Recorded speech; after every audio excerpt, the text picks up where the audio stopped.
Official.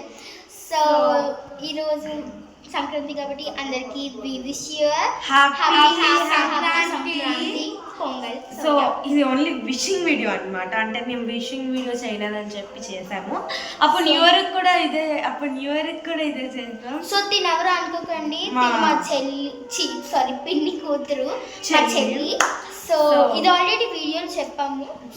ఎవరైనా ఇప్పటి వరకు వీడియో చూడకపోతే చూసేయండి. ఆల్రెడీ మేము దానికోసం కూడా ఒక వీడియో చేసాము. సో అంతే మరి. And once again happy happy happy Sankranti and happy Bhogi, అంటే belated and happy Kanuma, belated happy advance Kanuma and happy Sankranti and delated happy new year. Okay, bye.